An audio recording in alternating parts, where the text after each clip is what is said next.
అంటే జగదీష్ రెడ్డి అప్పటి నుంచి ఉద్యమాలు చేసినా, ఎంత కొట్లాడినా, ఎంత కష్టపడ్డా గదే బతుకు జగదీష్ రెడ్డిది.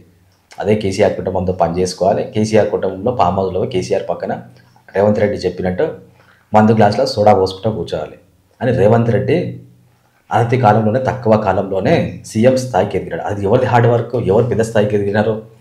నువ్వు ఆడనే ఉంటావు. నీ జన్మలో ముఖ్యమంత్రి కాలేవు జగదీష్ రెడ్డి. ఇంకో తరాలు ఎత్తినా మీ బీఆర్ఎస్ పార్టీ ఉన్నంతకాలం, మీ భూమి మీద ఉన్నంతకాలం నువ్వు కాదు, మీ పార్టీకి సంబంధించిన ఏ నేత, ఏ రాజకీయ నాయకుడు కూడా సీఎం కాలేరు.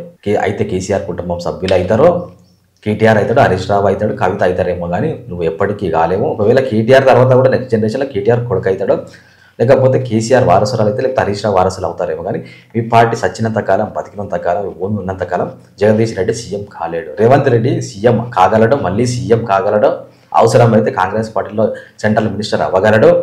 ఆ పార్టీ, ఆ స్వేచ్ఛ, అట్లాంటి టాలెంట్, అట్లాంటి హార్డ్ వర్క్ రేవంత్ రెడ్డి దగ్గర ఉన్నది కాబట్టి అతన్ని సీఎం అయినాడు. నువ్వు ఆడనే ఉంటావు అని ఈయన మాత్రం ఎదిగిపోతూ ఉంటాడు. సో అది దాన్ని కంపేర్ చేసుకోనికి చేతగాక, దాన్ని ఎట్లా కంపేర్ చేయాలో తెలియక ఆ కామెంట్స్ చూసి నవ్వుకుంటున్నారు.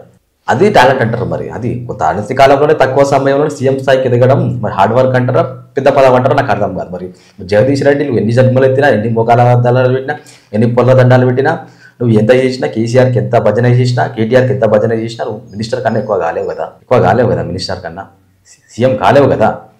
మరి ఇట్లాంటి కామెంట్లు చేసేటోళ్లకు జగదీష్ రెడ్డిని తిడుతున్నారేమో వాళ్ళ కార్యకర్తలు. జగదీష్ రెడ్డి నువ్వు ఎంత కష్టపడ్డా నువ్వు ఆడనే ఉంటావు. నువ్వు చెడ్డీలు వేసుకున్నప్పటి నుంచి, రేవంత్ రెడ్డి చెడ్డీలు వేసుకున్నప్పుడు నువ్వు మినిస్టర్ ఉన్నావు, సరే వేరే పదవులలో ఉన్నావు అని చెప్పి మీ కార్యకర్తలని తిడతా ఉన్నారు. నువ్వు ఆడనే ఉంటావు ఎప్పటికీ, రేవంత్ రెడ్డి ఎదిగిపోతా ఉన్నాడు పైకి, నువ్వు ఆడనే ఉంటావు అని చెప్పి మీ కార్యకర్తలని నేను తిడతా ఉన్నారు. అసలు బీఆర్ఎస్ పార్టీ నాయకుల కామెంట్లు చేసినప్పుడు ఒకసారి ఆలోచన చేసుకోవాలి కదా.